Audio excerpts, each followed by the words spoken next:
ان مست الست فضاؤں میں ذکر ان کا دمادم آج بھی ہے۔ ہمارے آقا کا ذکر بھی زندہ و جاوید ہے اور آپ کے غلاموں کا ذکر بھی زندہ ہے۔ ان مست الست فضاؤں میں ذکر ان کا دمادم آج بھی ہے۔ ایک کیف کی صورت کل بھی تھی، ایک وجد کا عالم آج بھی ہے۔ اور اونٹوں پہ سجا کے ذکر تیرا کل کون چمن سے گزرا تھا۔ اونٹوں پہ سجا کے ذکر تیرا کل کون چمن سے گزرا تھا۔ ہے پتا پتا حرف دعا ہر شاخ کا سرخم آج بھی ہے۔ اور میرے آقا تیری گلیوں کے جب لوگ دکھائی دیتے ہیں، میرے آقا تیری گلیوں کے جب لوگ دکھائی دیتے ہیں، بے ساختہ کہنا پڑتا ہے فردوس میں آدم آج بھی ہے۔ اللہ رب العزت کی حمد و ثنا، نبی مکرم نور مجسم شفیع معظم صلی اللہ تعالی علیہ وآلہ وبارک وسلم کے دربار گوہر بار میں درود و سلام کے تحائف پیش کرنے کے بعد، سامعین گرامی، سٹیج پر علماء قائدین تشریف فرما ہیں۔ شیخ الحدیث والتفسیر استاذ العلماء حضرت علامہ صاحبزادہ رضائے مصطفیٰ نقشبندی صاحب، امیر تاریخ تحفظ ناموس رسالت، اور حضرت علامہ مولانا قاری پیر محمد اصغر نورانی صاحب، امیر تاریخ دعوت حق پاکستان، اور حضرت علامہ مولانا محمد علی نقشبندی صاحب، سیکرٹری جنرل تاریخ تحفظ ناموس رسالت، اور خطیب اہل سنت حضرت علامہ مولانا محمد عبداللہ ثاقب صاحب، رہنما سنی تاریخ پاکستان، اور ہمارے سب کے میزبان محترم صاحبزادہ والا شان حضرت علامہ صاحبزادہ پیر محمد طیب نورانی صاحب دامت برکاتہم العالیہ۔ آج کی یہ نورانی محفل، بہت سارے علماء تشریف فرما ہیں، میں ناموں سے واقف نہیں ہوں۔ آج کی یہ نورانی محفل خلیفہ اول بلا فصل حضرت سیدنا صدیق اکبر رضی اللہ تعالیٰ عنہ کی یاد میں منعقد ہے، اور اپنے اپنے وقت پر تمامی علماء کرام خراج تحسین پیش کر رہے ہیں۔ گرامی قدر حضرات، سیدنا صدیق اکبر رضی اللہ تعالیٰ عنہ وہ ہستی ہیں کہ جنہیں یہ شرف حاصل ہے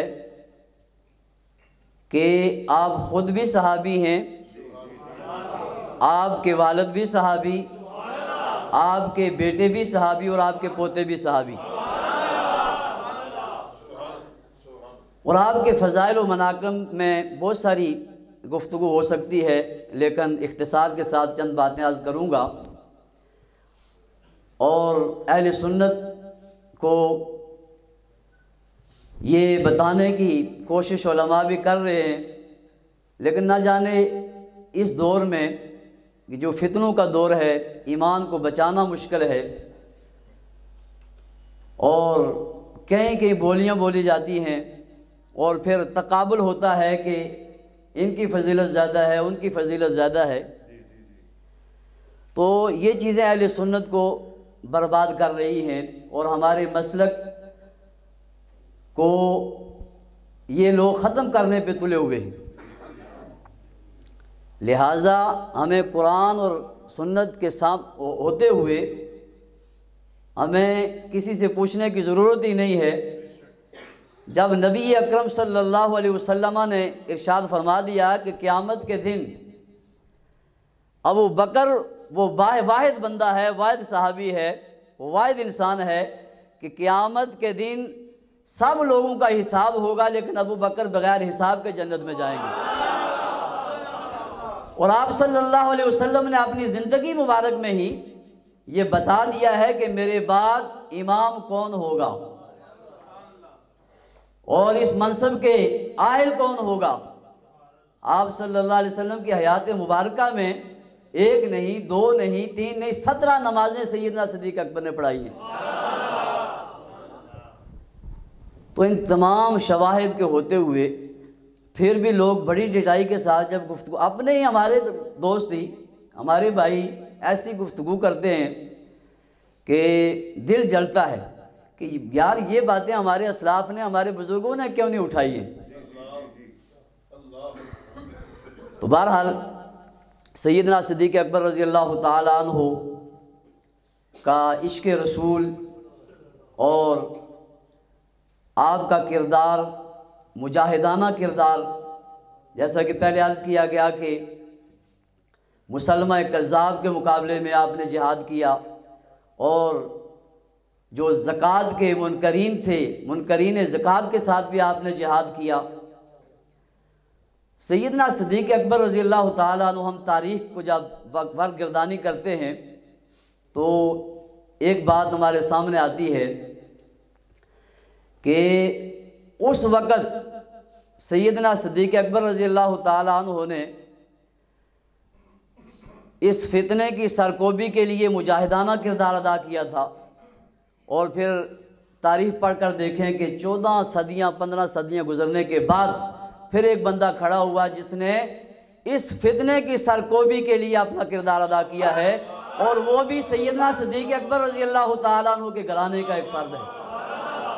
میری مراد قائد ملت اسلامیہ امام شاہ احمد نورانی صدیقی رحمۃ اللہ علیہ۔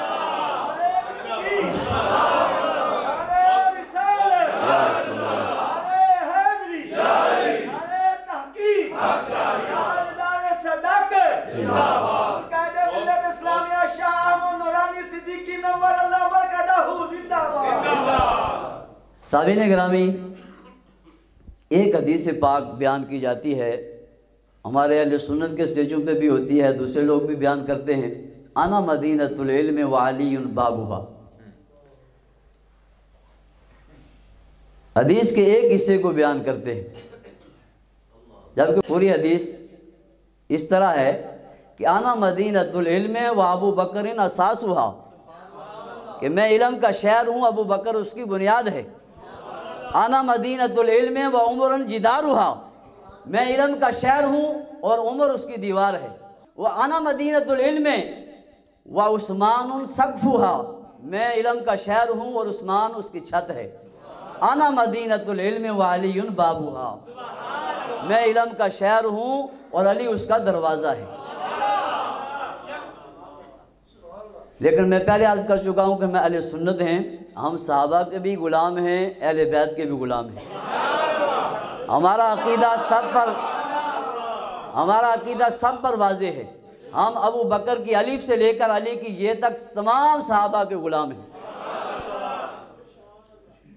اور اہل سنت ہے ہی وہ کہ جو تمام کی عظمتوں کو سلام کرتے ہیں، اور الحمدللہ ہم صدیق کی صداقت کو بھی مانتے ہیں، عمر کی عدالت کو بھی مانتے ہیں، عثمان کی صحابت کو بھی مانتے ہیں، علی کی شجاعت کو بھی مانتے ہیں، حسین کی شہادت کو بھی مانتے ہیں، بلال کی محبت کو بھی مانتے ہیں، اور 11ویں والے پیر کی ولایت کو بھی مانتے ہیں۔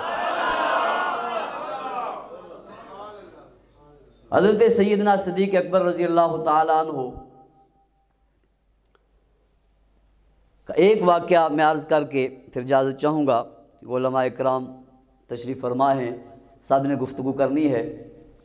سیدنا صدیق اکبر رضی اللہ تعالیٰ عنہ نے مال و جان سب کچھ حضور پہ نچھاور کر دیا تھا۔ ایک واقعہ کہ جب سیدنا صدیق اکبر رضی اللہ تعالیٰ عنہ نے حضرت بلال کو خریدا،